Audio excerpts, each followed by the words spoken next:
y a quelque chose qui me choque depuis le début de la mise en place de ce projet de loi immigration-là, c'est que personne ne semble se poser la question de comment on fait pour travailler sans papier.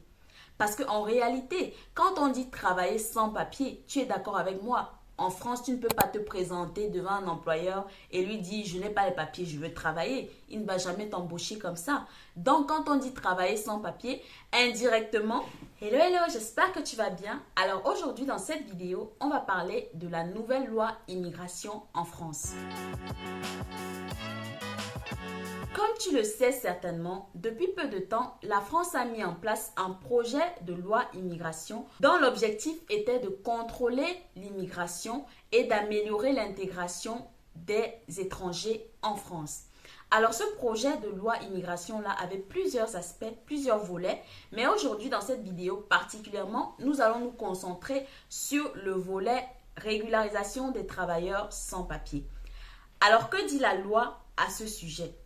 La loi prévoit de donner un titre de séjour d'1 an, donc un permis de travail d'1 an, à toutes les personnes qui sont en situation irrégulière et qui sont à mesure de prouver qu'elles ont travaillé dans des métiers dits en tension, c'est-à-dire des métiers qui ont du mal à recruter pendant au moins 12 mois.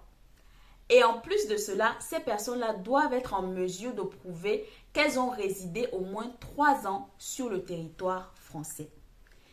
Alors, moi, je trouve que quelque part, c'est un peu paradoxal parce qu'on te dit que pour qu'on te délivre un titre de séjour, donc un permis de travail, il faut que tu sois à mesure de justifier que tu as déjà travaillé pendant 12 mois. Alors que logiquement, on a besoin du permis de travail pour pouvoir travailler. Alors, on va aller pas à pas et on va décortiquer ensemble ce projet de loi. Donc, on récapitule. Ça veut dire que, en gros, si je suis un étranger en situation irrégulière et que je veux me régulariser, de 1, je dois prouver que j'ai fait au moins 3 ans sur le territoire français. Ensuite, je dois travailler sans papier pendant 12 mois dans un métier en tension. Alors, je marque une pause ici. Il y a quelque chose qui me choque depuis le début de la mise en place de ce projet de loi immigration-là, c'est que personne ne semble se poser la question de comment on fait pour travailler sans papier. Parce qu'en réalité, quand on dit travailler sans papier, tu es d'accord avec moi. En France, tu ne peux pas te présenter devant un employeur et lui dire je n'ai pas les papiers, je veux travailler. Il ne va jamais t'embaucher comme ça. Donc, quand on dit travailler sans papier, indirectement, les gens vont emprunter les papiers de quelqu'un d'autre pour travailler. Donc, ils vont travailler sous une autre identité.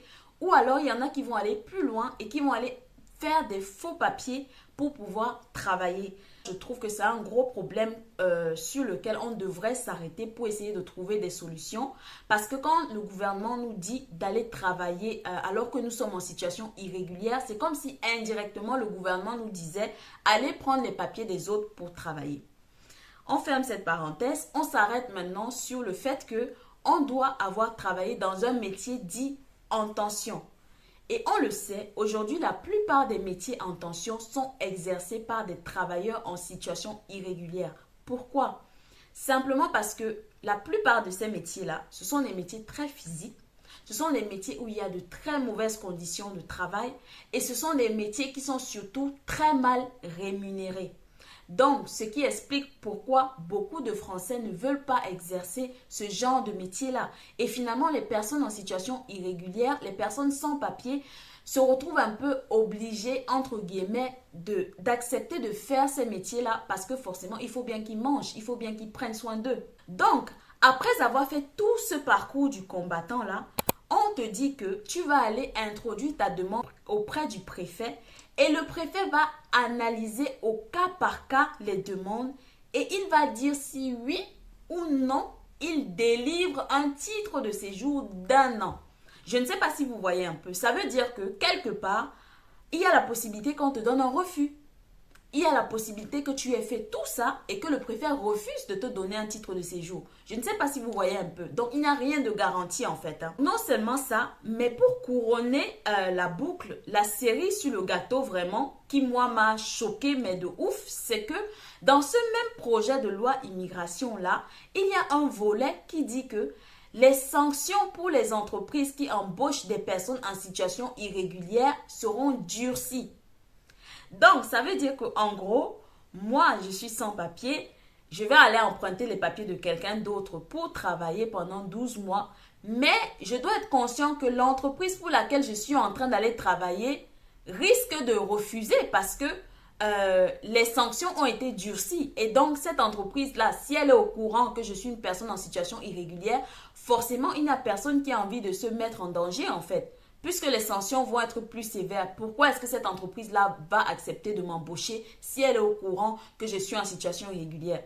Donc, indirectement aussi, on va me demander de vivre caché, de ne pas dire la vérité à l'entreprise. Je ne sais pas si vous imaginez un peu le stress que peut vivre au quotidien une telle personne. Ça veut dire que je vais travailler avec les papiers de quelqu'un d'autre. Donc, j'ai déjà peur qu'on me découvre. J'ai peur que cette personne dont j'utilise les papiers me fasse du chantage. Je vis dans le stress permanent en fait. Et en fait, je fais tout ça, mais je ne suis même pas sûre qu'on va me donner les papiers à la fin.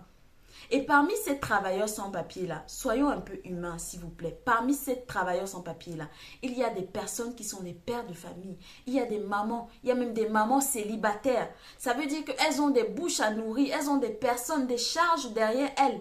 Elles doivent prendre soin d'elles-mêmes et elles doivent prendre soin également de leur progéniture. Alors, comment on fait? Moi, quelque part, je suis un peu déçue parce qu'on a dit que le projet de loi immigration visait à améliorer l'intégration des étrangers en France. Et on est sans ignorer qu'aujourd'hui, il y a beaucoup d'étrangers qui sont en situation irrégulière en France. Il ne faut pas toujours juger parce que je dis toujours que quand on entend situation irrégulière, on a tendance à mettre tout le monde dans le même bateau et à dire mais non, c'est de leur faute, pourquoi ils sont venus en France sans papier. Non, tu ne sais pas déjà quelles sont les raisons qui l'ont poussé à quitter son pays d'origine de un. Et de deux, il y a beaucoup qui sont arrivés légalement en France et qui se sont quand même retrouvés sans papier. C'était mon cas. J'ai partagé plusieurs vidéos sur le sujet. Je te mettrai le lien en barre de description. Mais c'est pour dire que on est conscient qu'il y a beaucoup de gens qui n'ont pas de papier en France, mais qui veulent s'intégrer. Et c'est compliqué de s'intégrer dans la société française si tu n'as pas de papier. Donc, quand il y a une loi qui sort comme ça, mais tous les étrangers sans papier sont à l'affût de l'information parce qu'ils se disent que s'il y a une possibilité, s'il y a un espoir pour moi, je vais saisir cette chance-là et je vais faire tout ce qu'il faut pour pouvoir avoir une chance de me régulariser. Donc, ça veut dire qu'aujourd'hui, un étranger en situation irrégulière va voir cette loi-là et il va aller se dire, ok, tiens, donc, ça veut dire que je vais aller emprunter les papiers de quelqu'un d'autre ou bien je vais aller me faire des faux papiers. Comme ça, je vais travailler pendant 12 mois et je vais pouvoir introduire ma demande pour être régularisée. Donc, je ne sais pas si vous voyez un peu. Moi, personnellement, je suis un peu déçue de ce projet de loi immigration-là parce que je m'attendais quand même à plus. Quand on dit qu'on va améliorer les conditions des étrangers en France, ça veut dire que quelque part, on va nous faciliter la tâche. On va faciliter la tâche aux personnes qui n'ont pas de papier. Donc, pour moi, ça ne facilite en rien en fait la tâche à ces personnes-là. Au contraire, ça fait que des personnes vont aller se mettre dans des situations compliquées, vont vivre dans le stress quotidiennement. Donc vraiment, je ne sais pas, dites-moi en commentaire qu'est-ce que vous pensez de cette nouvelle loi-là sur l'immigration. Et je suis curieuse de savoir qu'est-ce que vous en pensez, d'avoir un peu votre avis par rapport à cette question-là. Donc voilà un peu ce que je voulais partager avec vous dans cette vidéo. Si c'est la première fois que vous découvrez cette chaîne, mon nom c'est Alcini Difo et ici on parle de l'immigration en Europe avec une attention particulière sur la France et le Luxembourg. Abonne-toi, like et partage et moi je te dis à très bientôt avec une nouvelle vidéo.